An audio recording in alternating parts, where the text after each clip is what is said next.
Right now, if you look at the dashboard, you can see the MIL light is on. On the scan tool, what we can do is if we hit the off button, we'll actually force the light to turn off. So I'm going to hit the off button. You can see when I do that, the light just went off. When I hit the button again to on, the light comes on. So you can actually, that's an output of the computer to see if that circuit is working properly. If we back out, let's see what else we have here. All right, these are some examples. Wanted to go out of this computer. I'm going to go into, let's see what some of these other choices. Engine speed or throttle, that would be another output. So if you wanted to change the throttle's position, instead of stepping on the accelerator pedal with your foot, it says key on, engine off, hit OK. Right now the value says 0. If I hit the increase button, which is down at the bottom here, it says 10. It's actually opening the throttle blade 10, 20, basically a percentage. 30% open, 40% open. So you could actually go under the hood, open up, take the air duct off, and look at the throttle as it's forcing it to open. It's an electronic throttle, so it's actually electrically opening the throttle. Here's decrease, so that should lower the number down. Okay, so exiting out of that one. Engine speed would be, you can actually, if I hit, they want us to start the engine up. If I hit OK, okay, right there on the bottom it says increase or decrease by 25 RPM. So if I hit increase, so I'm just running it up, I'm actually forcing the computer to move the idle air control valve up, or actually in this case, it's opening the throttle up. Okay, so that's controlling the throttle. That's an output.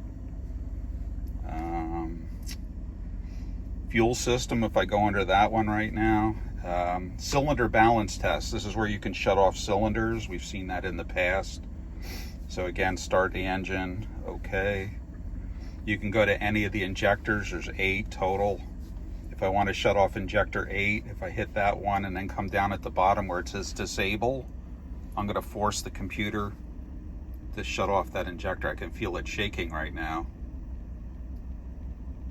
If I turn it on, enable, it comes back up. So I can tell if a cylinder is dead by shutting it off and seeing if there's a change in the engine RPM, indicating if that cylinder is working or not. All right, we're going to exit out of here. Okay, a couple other things there. Misfire Graphic is a way of looking at all the cylinders. You can pick individual cylinders. I'll pick 1, 2, 3, 4. Hit confirm. It's going to make a graph of those cylinders. Actually, it's telling me here if there's any numbers there where it says value, that means that cylinder is misfiring. So cylinder 1 up here, if I saw a number 1, 2, 3, 4, 5 counting, that means there's a problem. If I hit graph, this is actually plotting each of the cylinders. You can see them there. Right now they're all reading 0. You can see a graph being created there. Okay, we'll exit out of here. Okay, so that's Misfire Graphic. Service bay test. When we get into testing the Evap system, which again is an emission control system, there's actually a way to force it to run that test. And you may have to do that because if you drive the vehicle, it might take 21 miles of driving to verify that you fixed that system. This service bay test lets you run it immediately, so you don't have to waste time driving the vehicle for 21 miles for it to run the test.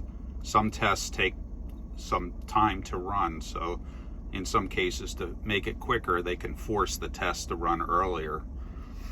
Okay, so this is the different tests that we have under engine control module. I'm going to shut the engine off. Let's say I want to test the instrument cluster computer. So I'm going to go back into these different choices. These are all the different computers. If you look right here, one of the choices is the IPC. That's the instrument panel cluster. If I click on that one, we also have codes in that. So if something goes wrong with that part of the system, it'll set its own trouble codes. Down here, it has Actuation Test. So if I go under that, one of the cool things it'll do, it says IPC Gauge Sweep Test. IPC Gauge Sweep is instrument panel cluster. So if I go up here on my instrument cluster right now, and if I hit the IPC Sweep Test, and I tell it to do it, watch what it does to the values here. Okay, you can see all the gauges are moving up, and then it kind of comes down. Okay, the computer just did that to itself, just to verify that all the gauges are working properly. So that was called an IPC sweep test. Okay, we also have lamp tests. So if I go under lamp test, if I want the computer to test, let's see, on and off. Actually, what I can show you, if I hit the on, if I put take a look at the dashboard, if I hit the on button right now, it just turned every single light on the dashboard. So any symbol that you would possibly have on each side are lit up to check all the bulbs. Again, I'll hit the on button. You can see, even have this little trailer looking thing because it changes the shifting of the transmission. If you're pulling a trailer, there's a little button to hit. So it has lots of different symbols that could come up on the dash. So that's how you test that. It's called a lamp test. Those are all outputs of this computer. We're going to back up. We have dimming. Okay, so dimming would be, okay, so we have, let's take a look, hit the increase, decrease button. Oh, okay, so that would be on the cluster here. The dimming would make it brighter, and right now you can see it went darker. Increase makes it brighter. It's just changing the brightness of the instrument cluster to test that. All right, let's try something pretty cool. We're going to get out of this computer. Let's say you have a problem with your doors, your door locks, your window or something like that. You can actually go down to the driver's door. Let's see. So many computers. So we're looking through, there's the passenger side. Okay, here's the driver's door switch. Let's see what we have under that one.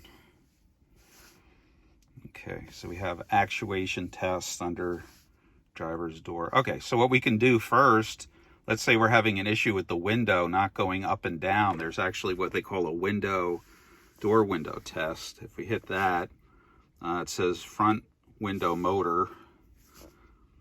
And what you can do at the bottom, it says down and up. So what you can do, if I come over here and hit the down button, it makes my window go down. So it actually commanded the computer to tell the window to go down. Now it's going up. Okay, so that's all done through the computer. Testing the computer, the wiring to the motor of the window. We can also do the door locks. So if we want to do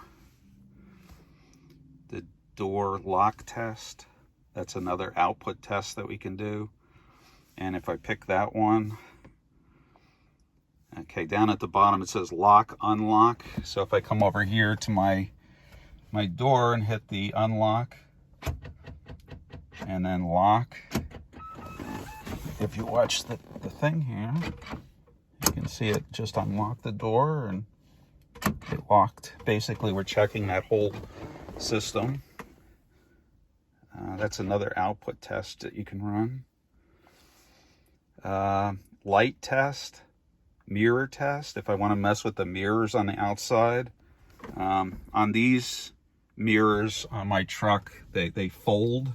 If I hit mirror fold and then hit the in, you can see what the mirror does. And if I hit out, it makes the mirror go out. And you have, that's an output test. Okay, also heater in the mirror. You can actually move the meter up and down, left and right. You can check all those controls. And again, those are all output tests. All right, so we're gonna back out of here. And again, you can do all sorts of things. You can actually go into the transmission computer, go under Actuation Tests. You can actually shift the transmission with the scan tool. So if you want to shift it through 6 different gears, you can shift. If I go into shift transmission, it's going to want me to be driving, obviously, or up on the left. Right now it's commanding 3rd gear. If I go down, you can see it says value 2, value 1. If I was driving it, it would actually force it into those gears. If we do 1, and then when I do upshift, 2, 3, and it's an electronically shifted transmission, so you can actually force it to shift through all the different gears. The only thing you can't shift it into is reverse, so you actually have to physically move the shifter into reverse to go into reverse. Okay, and there's a lot of other things you can do with the transmission, testing different parts of the transmission. Okay, we're going to back out of this one. Again, that was the transmission. We have a body computer that does things on the inside of the vehicle. So if I go under Actuation Test, let's see, we got all sorts of stuff here. Interior lights, exterior lights, miscellaneous tests, including horn. If I want to honk the horn with the scanner, I can hit that. Right now, under this command, if I hit the on, you can hear the horn honk. If I hit off, it stops honking the horn. If I exit, so basically you're forcing the computers to do different things. If I want to make the window washer spray, let's see what we have. Window washer motor, wiper washer motor. If I hit wiper washer motor, and then if I point it up here at my wipers, I'm going to hit on. See the liquid spraying out there? Shut it off. Okay, so you're basically checking things that the computer turns on and off. During different tests, you may be asked to do different output tests, and those are some of the examples. So again, if you're doing diagnostics, it might say go under Actuation Test for that computer, do some kind of turn it on, turn it off, measure voltage here, check this out, and this is how you would test different types of circuits. Okay.